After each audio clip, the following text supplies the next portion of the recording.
Hey, good morning everybody. Alright, and welcome back everybody. So we got some good stuff to do with up on the F-4 with troubleshooting the comm system, more specifically the radios, as well as I found the manual for the NC8 so I can tear into that and figure out why it keeps tripping offline whenever we try to run it up for power. So let's get into this. Alrighty, so something that Jack is working on is the engine intake screens. So before we do engine runs, we wanted to inspect these and look them over real carefully and make sure that they are in good shape before we hang them on the airplane. And what Jack was doing was inspecting all the rivets. And as you can see, he found a few defects. I mean, these things are pretty old, but he found some rivets that were corroding from the inside or just bad outright. So he's going through it and fixing this, so this will be 100%, but wanted to give you guys a quick update on these. But I'm glad he found that, because yeah, we definitely don't want those bits to come loose on the inside and end up going through the engine. So good job, Jack, on this. Nice. Can't wait to actually use these. All right, guys, I got my technologically minded counterpart Justin here. He's got some really neat tools here that he brought with him. What is this? So this is a nano VNA. It is a pretty cheap antenna analyzer off of Amazon. It is a vector network analyzer, I believe. Or I may be messing the words up there, but what's that in the King's English? So basically, I'm going to hook this up. You can hook this up to any antenna or any piece of coax, and if it's hooked up to an antenna, it'll show you what it radiates on. So it just has a little graph here. I'm not sure how well that's popping up on camera. I got it. It looks good. But it will give you the SWR and about what frequency that antenna works best on. We're going to be using it here on the jet today because we have a piece of coax that we found and we're not sure where it goes. And we're going to hook this up to it just to see if it is a antenna, and if it is an antenna, what type of antenna, whether it be a VHF, UHF, VOR, something along those lines, just to kind of help us figure out what it's for. And then we can properly label it. And then we can label it, and then we can resplice it into wherever it's going in the front seat. Nice. Awesome. Let's do it. Ooh, look at all the pretty colors. Neat. Alright, so we followed that cable and it goes through the floorboard, which we think is this high-speed VHF antenna that was mounted some years ago. So that cable likely got sliced whenever the AC power box came out inadvertently, because it's very easy to not see it. But we're going to disconnect the end here. We have access to it through the gear bay there. And Riley up top is going to short it out, and I'm going to put a meter on this end, and if we get a reading or not, then we'll know for sure which cable that is. So let's get this and try.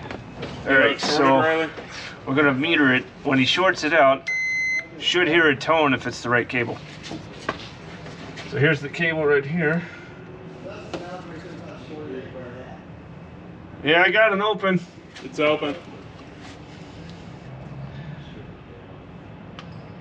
Is he shorting it? Shorted. It's shorted? Yep. It ain't this one. Nope. Wrong one, buddy. Okay, so it's not this cable. Alright, so that eliminates that, but yeah, access to... Makes you wonder what this... Oh. Hey, what do you do? What are you doing? Try shorting to the jacket. Oh yeah, I'm there. He's there. I heard you do something. Okay, so it may... There it is. Yeah, I think it's that cable. Bullseye. Yep. We found it. Now we just gotta know. This may be for for comm 3, the GPS. Oh, hang on. I'll talk about that in a second. All right. So if I'm not mistaken, that antenna goes to the Aviadyne, the GPS setup that is on our front panel that took the place of the ADI and the HSI. So that, in our case, that would be comm 3, I think. Because the two VHFs that are up in door 19, that's comm 1 and 2, and that's on the left-hand console. Or, I'm sorry, the right console of the forward cockpit. So, and that antenna analyzer rang it out at around what, 160 megahertz. 50 something? About 165 megahertz, which is just above the VHF air range, but that could be because we just had a poor connection or multitudes of things. It is a sliced cable after all. Yeah, it's a sliced cable, so if it's a little bit high, that's still within range for, you know, VHF. We'd have to throw an SWR meter if we were cared about it that much, but at least we know where it goes, hopefully. And we will go ahead and splice that back together, do another reading on it with an actual proper crimped connection on it, and from there we should be able to know a little bit more about what we're dealing with, and then we can always test it out too and see if that radio works a little bit better when next time we pull it out. Yeah, and especially once the NC8's working, we roll the jet out. Yep. I jump on a handheld radio and go to the far end, or you know, somewhere not here. Yeah. And we do some more comms checks. Yes, sir. Awesome. Nice job on that. That's a really cool little tool. I need to get better at it, but yeah, it's pretty good. I'm pretty happy I picked it up.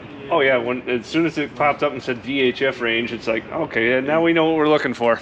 Yeah, so that's awesome. Cool. We got it going. Hell yeah. All right, so I've been plugging away at this NC8 for most of the morning. So I've got the service manual. I found that, thankfully. And I've been going through this, so I've got a lot more information on what this thing is doing. So to summarize from a few weeks ago, when we were trying to use this to power the F-4, so in troubleshooting the comms issues, anytime we would try to run this up into power mode, or you know, power generation mode, it would get so far and then it would throw a fault light, and then the generator circuitry would shut down and the engine would go to idle. We'd have to take the mode switch back to neutral, essentially, and then reset the system and try to run it. It kept faulting out on us, and but what it ended up being was a DC overvoltage alarm, which when we measured the output of the DC section, it was not overvolting. The overvolt on this is supposed to trip at 36 volts, we found out. The cable, the output of this is set for 28. You know, 24 to 28 volts. That's where it's supposed to be set. So, digging into it, let me get down in here. The voltage regulator is this guy right here. Here's a couple of adjustments for it. There's a whole procedure in the manual, but this whole circuitry right here is the DC voltage regulator. Down here where I have my light, this is a bank of relays.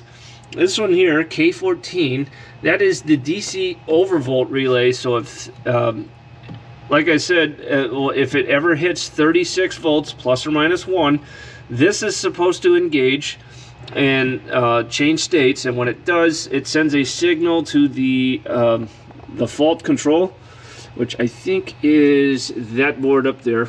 Could be this one, but I'm pretty sure it's that one. It sends that, and it basically commands the engine to idle, and it shuts down the power generation circuits. But this is tripping at 20 volts and not 36. So that may tie in with this, but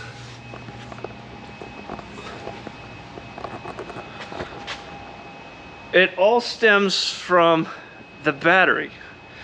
And in the troubleshooting section in the book, as far as a lot of the DC side of this goes, it says to check the battery. I already know that this is a weak battery. It struggles to start this engine lately. So I'm pretty sure this battery is bad. So we're going to start with a new battery here in the next couple weeks. So once I get a new battery on this, then I can troubleshoot further. But I can't do much until then, and I don't want to create a new problem when I already know that step one, it says check the battery, replace as needed.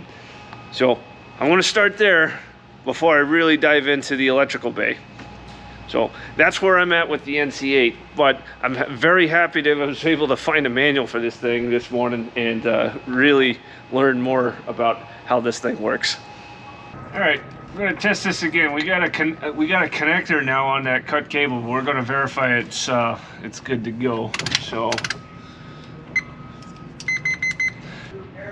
do outer to aircraft.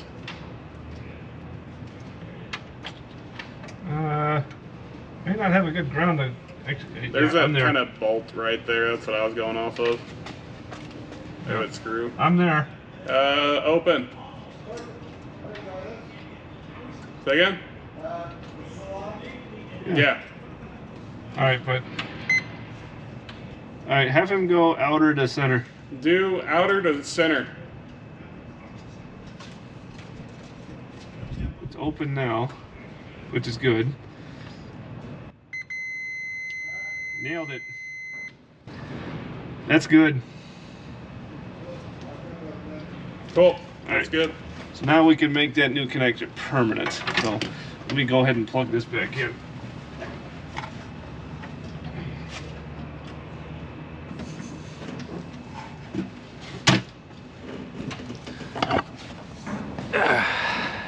Once he's done up there, I'll show you guys the new connector that we just got installed. All right, so here is that cable that was just repaired, and this is the one that we were testing to make sure it had good continuity and it wasn't, you don't want the outer shielding to touch the center conductor on these cables. But this is the cable that got cut whenever the AC power box came out and got fixed. This was just happened to be down there, and I don't think it was seen, and when that came out, this got sliced. So, all right, so I'm glad we fixed that. And some of you guys may be wondering, well, how the heck did comm 3 work when we tested it with the handheld radio a few weeks ago? Well, you can get enough energy on a piece of cable that it'll radiate a little bit, and certainly enough that the signal can travel 10 feet to a handheld radio. So once we patch this up, one of the things we want to do is tow the aircraft out of the hangar, get her out in the open there, and one of us with a handheld radio will go a couple hundred feet away at the least and do another comms check, and that way we're out of the hangar, the antennas are out in the open, and we can get a good comms check. So that's part of the plan coming up soon. I don't know how soon. We got to get the NC8 working. But anyway, that's another item off the list. I'm glad we was able to trace out where this cable goes and to which antenna, because we got 3 VHF antennas on this aircraft. But anyway, so with that, I think that wraps it up for the day here. So thank you guys for watching. I'll see you later in the week. I should have a video out in the middle of the week. We're gonna look at the DCS 2025 and beyond video. We're gonna go through that and have a good time looking and seeing what's coming up for DCS. So, and I'll see you also next weekend. So thank you guys for watching. We'll see you next time.